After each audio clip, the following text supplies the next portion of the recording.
Hey guys, it's Anna. Welcome back. Today we're talking about Lightning Lane Multipass and Disability Access Service Pass, also known as DAS, and if you should use them together. And I'm also sharing my recent experience using them both together. So let's assume that you already know everything about Disability Access Service Pass. You were approved, and now you're approaching your 7-day mark, and you can now book multipass Lightning Lane.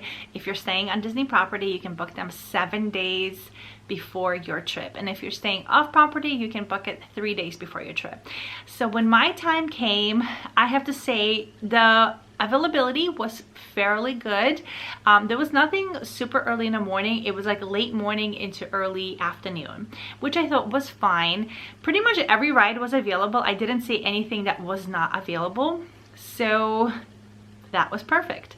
And of course, you know, I'm thinking about our day and how we do the parks, especially Epcot, because I was booking for Epcot and Animal Kingdom. The way we do Epcot is we typically get into the park, we do all the rides in the front before we start heading out into the World Showcase, and then we do the rides that are available for us over there as we make our way around the world.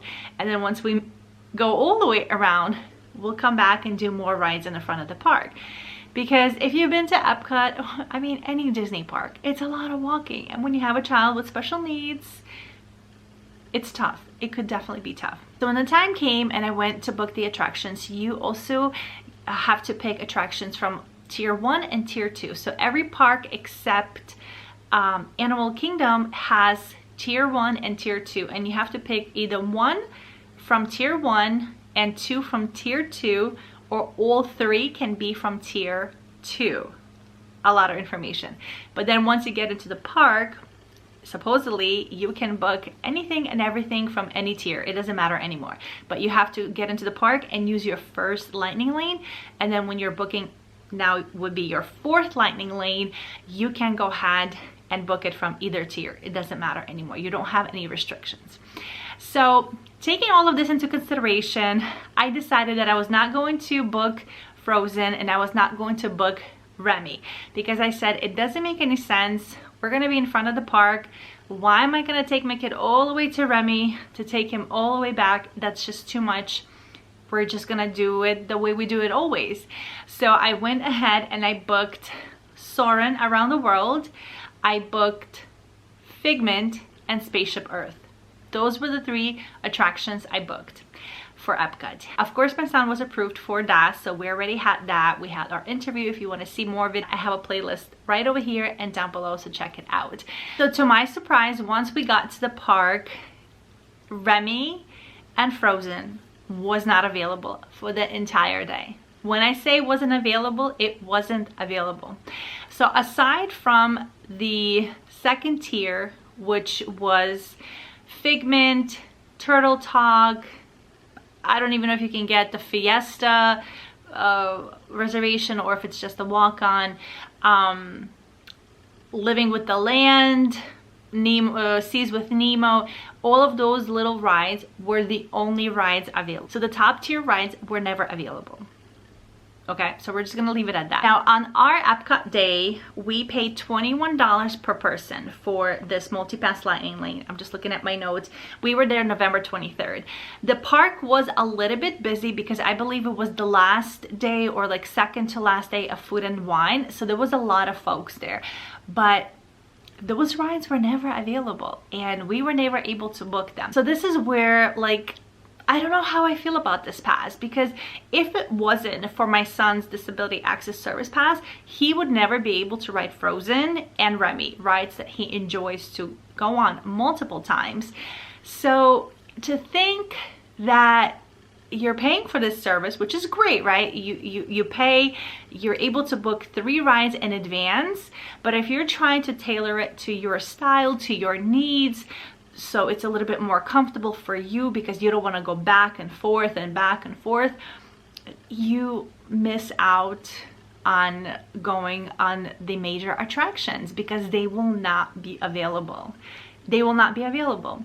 And I don't know. I honestly, I was quite disappointed, to be honest. Going forward, to be honest, I don't think I'm going to purchase multipass for Epcot, especially because the way, again, we do Epcot is we stay in front of the park before we make our way out. So regardless of the time we got there, we will utilize the DAS pass in the front. And for the heavy attractions like Frozen and Remy, we can book them once we are done, say with Figment or Spaceship Earth, and it's gonna take us time to walk to Frozen and to Remy. So I think you don't need a multipass lightning lane thing for Epcot. I really don't think, and I just think it's a waste of money. So some of the changes are very little from Genie Plus to multipass, but the major attractions, like you're probably paying to get on Frozen, you're probably paying to get on Remy, and to know that you're not gonna get on those rides because you didn't reserve them, I don't know. I don't think it's worth it. And though it wasn't super expensive, it was $21 for that particular day. So with the taxes and fees, it was $89, right? So that was 4 of us. But when that adds up, like that's a lot of money. So it's kind of like we paid $89 to ride Figment, Spaceship Earth, and Soarin'. I don't know, it could be worth it to you, but I don't think it's worth it for me. So no, I'm looking forward to see how this will work for Magic Kingdom and Hollywood Studios, because we didn't utilize this service in those parks. But Epcot is a definite no for me. It's just not worth it. It's just not worth it. And I think it's the same thing for Animal Kingdom. I don't think you need it, because if you're getting there in the morning, you have your DAS. If you're going to Flight of Passage, you're gonna do that one first as you're walking there. Once you're done, you can hop on and do Navi, and then maybe you're gonna have some breakfast and you're gonna walk over slowly to Safaris. You know what I mean? Like there is distance between each ride, so maybe you're gonna wait, I don't know, 10-15 minutes, if that. I don't think you need it for those parks. I don't think it's worth it. And for Animal Kingdom, when we were there, we paid for the multi-pass $19 per person, so it was $80.96 for the 4 of us. And we did purchase individual lightning lanes. So like for Flight of Passage, we paid $17 per person. We paid for Tron when we were in Magic Kingdom for the Christmas party.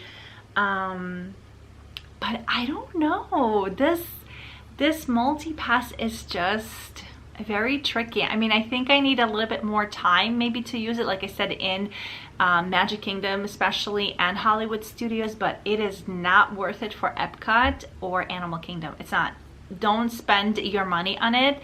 Rather spend it somewhere else or extend your day by not spending this kind of money on these 2 parks. I think just utilizing your DAS pass is more than enough. Again, just considering the distances between each ride and kind of like where you have to go. So yeah, so I don't know. I was very disappointed, because I thought at least that I was able to utilize the multipass on every ride. Like I thought at least that was gonna happen. Like you purchase this service and you'll be able to at least use it on every single ride, but that is not the case. If it's sold out, it is sold out. It is unavailable for the entire day. So that's my thought. And the other thing that I noticed was that once you get into the park and you use your 3 lightning lanes that you have reserved, if you wanted to book anything else, even those little rides, they weren't available until like 3 or 4 hours later. That was another thing. Like, so then what do you do in this area? Like, what do you do if you're just relying on that? I don't know. So again, you know, maybe for you it would be a little bit different because you have your disability access service pass and then you can filter. But again, it's just there's not enough rides, and I don't think it's worth it. I don't think it's worth it. So anyways, I'm just going on and on and on. Let me know what you guys think down in the comments below, but I don't think you should waste your money on multipass if you already have a disability access service pass, because that is going to be more than enough, especially in those two parks. More than enough. All right guys, thanks so much for watching. Let me know what you think, and I'll see you real soon.